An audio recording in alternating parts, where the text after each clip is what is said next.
Good morning, everyone.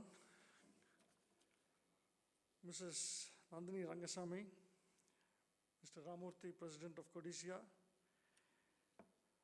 Mr. Manivasagam, Mr. P.S. Devraj, Mr. Hari Krishna, Chairman of INTEC.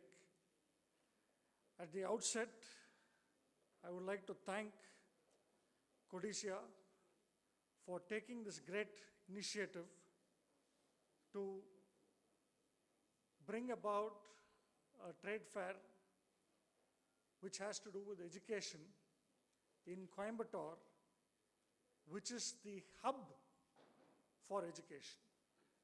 And it is very much needed today for the educational institutions to see what are the futuristic educational methods which can be adopted in the classroom, in colleges, in the shop floor, in engineering colleges, and various institutions. Before I proceed further, I would like to share when Mr. Ramurthy called me and requested me to come and talk about skilling. I told him, yes, okay, I will do it, but then it's been a long time since I occupied myself with skilling and employability and these kind of issues. So what I did is I went into the net and I researched a little bit, and I would like to share a little bit of data before I continue with my speech. Now, on 25th March 2019, there was a report from Business Today which says 80% of Indian engineers are not fit for any job in the knowledge economy. 80%. And 2.5% of them possess technical skills in artificial intelligence. So, this report also highlighted that the ad hoc changes in the Indian higher education system would not help address the problem. It rather needs systematic and fundamental changes to deal with high unemployability numbers. Now, this is one part of it. Then comes another report. This is very, very recent. 10th December 2019, 46.21% students were found employable or ready to take up jobs in 2019. So I was a little shocked and perplexed. What on earth is happening? How come a few years back they say only 20% is unemployable and now suddenly 46%? Oh, we are doing a great job. So I went further researching and found another report, 2018, again from this organization called Aspiring Minds, and I just want to read some highlights before I continue with my speech. There will be around 80,000 less seats in engineering this year in the country. This will lead to around 3.1 lakh seats less in 4 years. Since 2016, the number of engineering seats has been on the decline. According to AICTE, it is around 75,000 annually. AICTE wants to close down about 800 engineering colleges across India. There are no takers for their seats. Admissions are plunging in these colleges every year. Nearly 150 colleges are closed down voluntarily every year due to stricter AICTE rules. So, in what kind of a situation are we living in today? So, first you say only 20% are employable, then you say 46.21% are employable. By doing what? By reducing the overall capacity. So you shut down colleges and say more people are employable. Yes, of course. There will be more people employable because the total capacity is reduced. Why are we in this situation today? First, lack of trained teachers and instructors. This is the primary reason why we are in this situation today.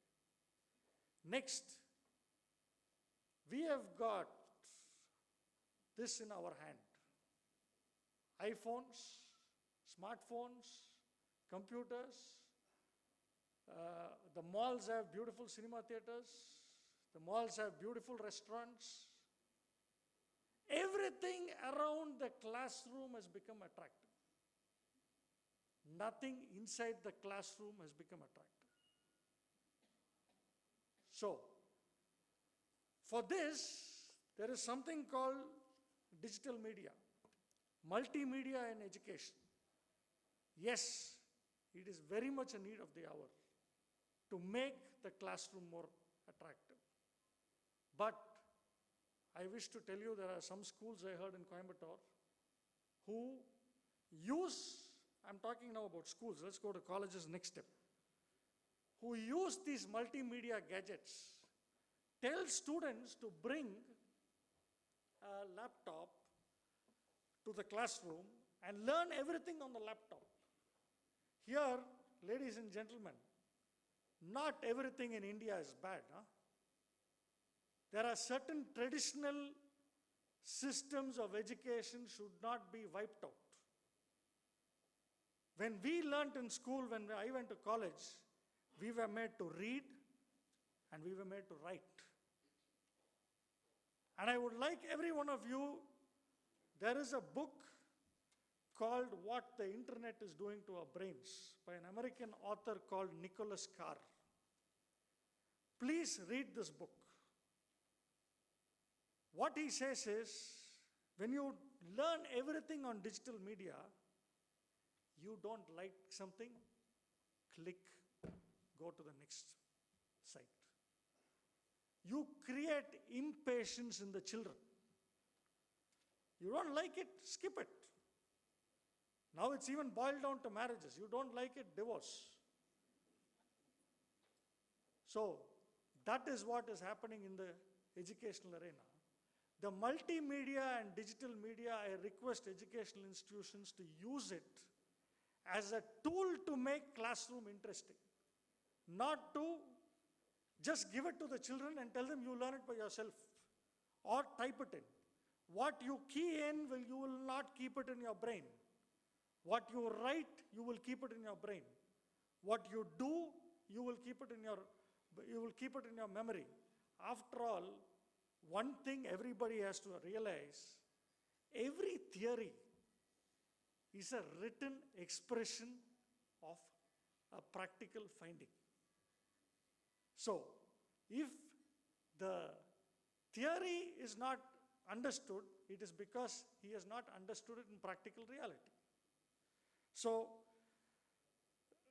my request is in the school front to impart education which will stay in memory and not something which is just forgotten after the classroom.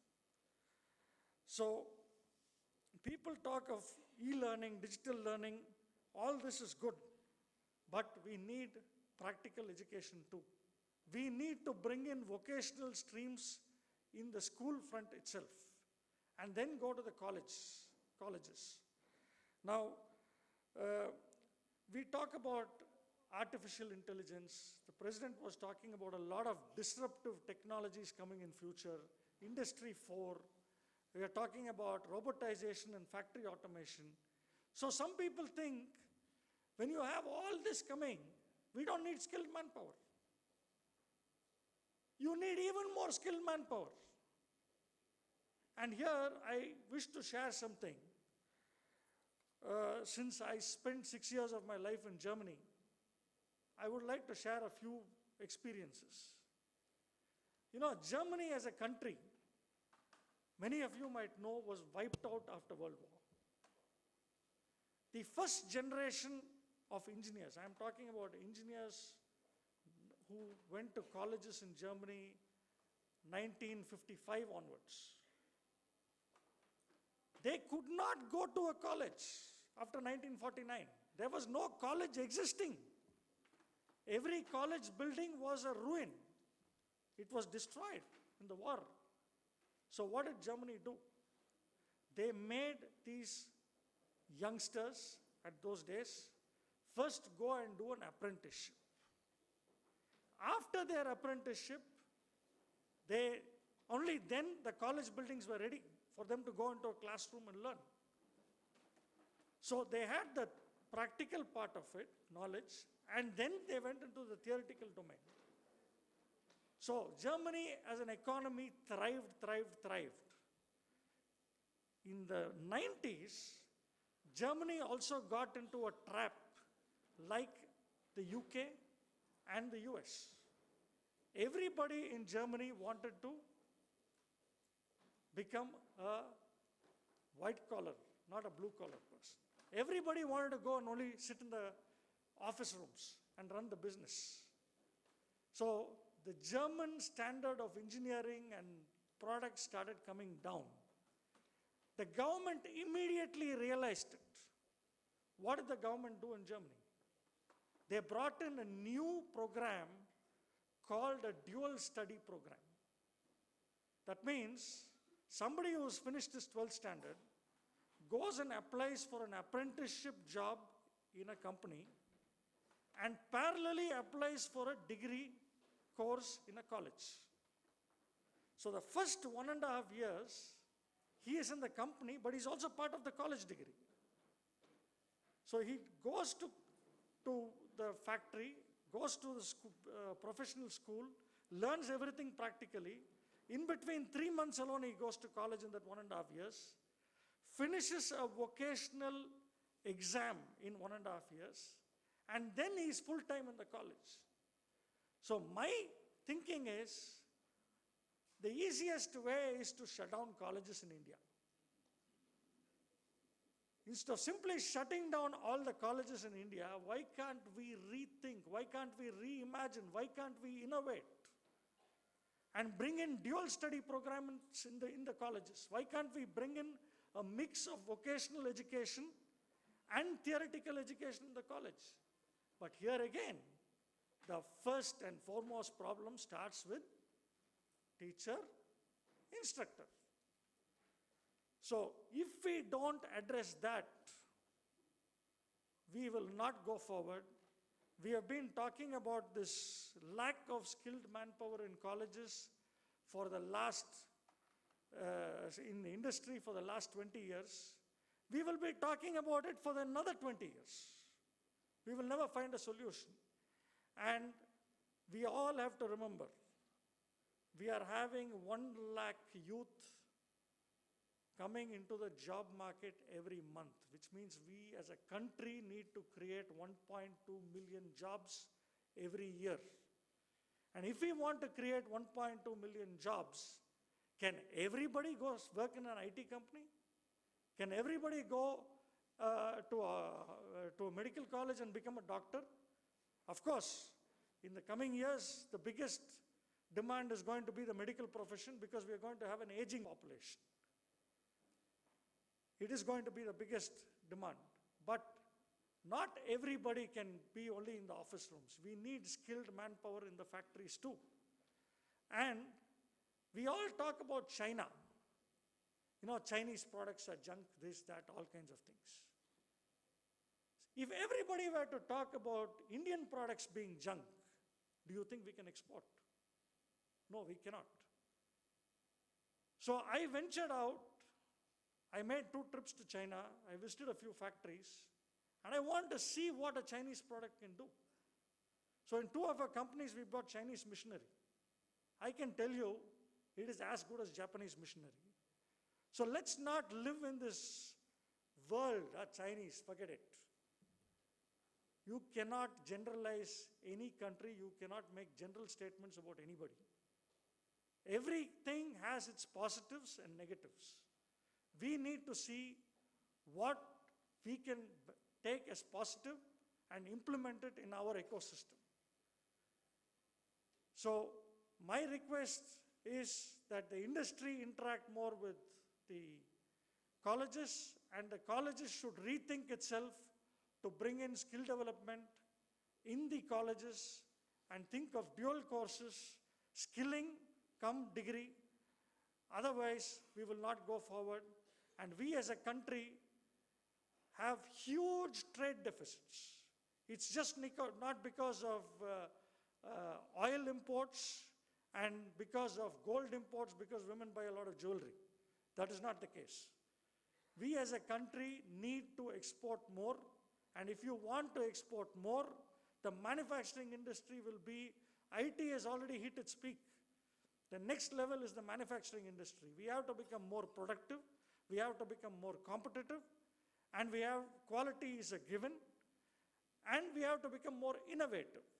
If engineers want to become innovative, imagine you buy a washing machine. A service engineer comes to your house to do a service. If he has to remove 10 parts to access a particular part to replace it, he is going to spend more time. His productivity is going to be low. Now, who designed it that way? It's an engineer who designed it. So engineers need to know design for manufacturing. Engineers need to know design for serviceability. Engineers need to know design for recycling. Today's world is recycling world. In Germany, any product should have so much percentage of recycling material inside. So this exposure can only come if the engineers have practically learnt on the shop floor. And it cannot come only from the classrooms. So I once again thank everybody for this opportunity, and I thank Codicia for inviting me. I hope I've done some justice. And I hope India as a country will take this up as a challenge and see to it that we create more employability. Otherwise, we'll have a huge, huge social problem. With these words, I would like to thank one and all. Thank you. Thank you, sir. Thank you, Rajkumar, sir, for leaving us teachers with a lot of action items to follow up on, and also setting great context for this EDU INTEC event. I'd now like to introduce the chief guest for the day. Madam has asked me to keep the introduction very short. I'm going to do that because all of you know her already. She is Dr. Nandini Rangaswamy. She's the Managing Director of the Chandra Group of Companies and the Chairperson of the GRG institutions in Coimbatore. She has inspired many through her compassionate eye for the underprivileged. She has been a champion of women empowerment, elderly care, and various other philanthropic endeavors in Coimbatore. She is the chairperson of the 60-year-old GRG group of educational institutions and has been instrumental in improving the academic standards at all levels of education in Coimbatore. Ladies